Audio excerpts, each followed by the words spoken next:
Fran, how much was rebounding an emphasis tonight, and how big was that for you guys? Well, I think anytime you play Rutgers, rebounding is going to be critical. They're one of the best rebounding teams in the country. They're +9.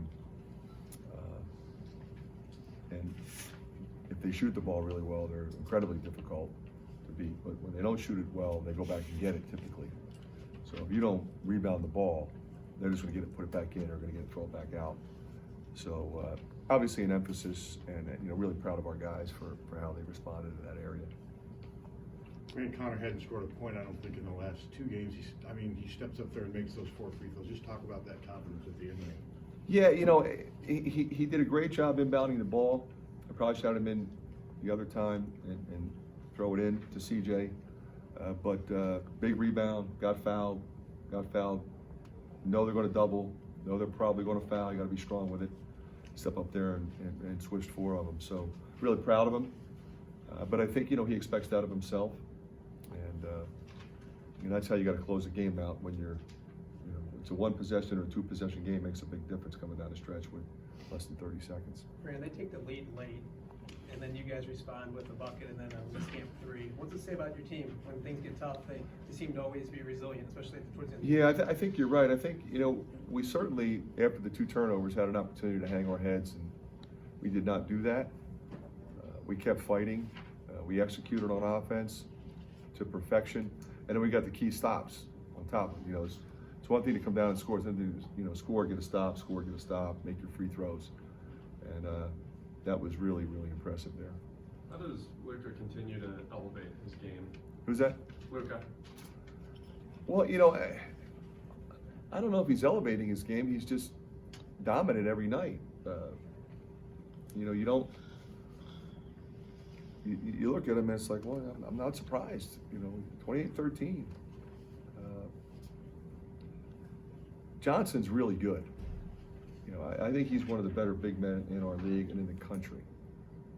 So to do it against him, and they were fronting and they were digging, but I thought his decision making, when to go, when not to go, hit a huge 3. I mean, that's the beauty of his game. And maybe that is an answer to your question. Maybe elevating his game by really being able to step out and make that 3 ball, as well as the face-up jumper, as well as the jump hook off either shoulder, as well as the and ones, and getting us into the double bonus.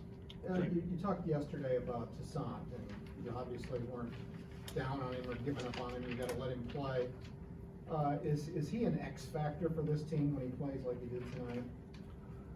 Well, I think the way he played tonight is the way he should play, and it's what I expect of him, and it's what he expects of himself. He's really talented. He's got great speed. He can get anywhere he wants to get on the floor. He had a tendency in recent weeks to leave the floor and try to find somebody. He's staying down on the ground. His defense was really good, whether we were man or zone, fighting over screens, fighting over screens.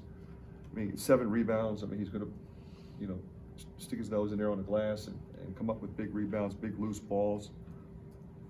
And he can execute our offense. So, that's what we need him to do.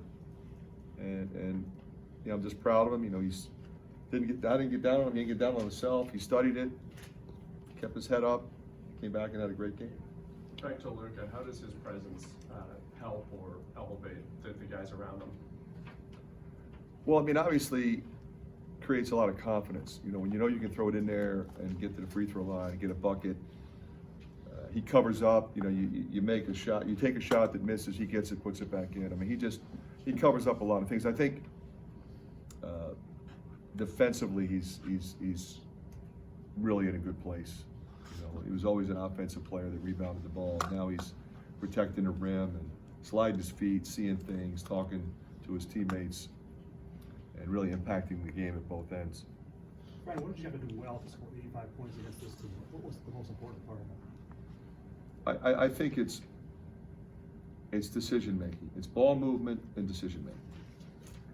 You can't come down on Rutgers and make one pass shot, or I'm just going to put my head down and go.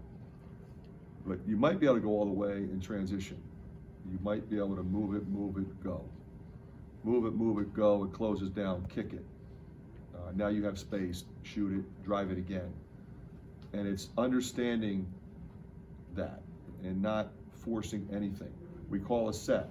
Well, just because we call it a set doesn't mean we have to throw the ball exactly where we thought it might go, because play sets expire into motion. Play sets have other options. Wait, look at that. All right. Look at this, look at that. Okay, nothing's there. Okay, what goes into motion? Now we've got random ball screens. We've got curl cuts because they're trailing the shooters coming off the screen. So it's understanding that you have to be able to play through that physicality without losing your composure.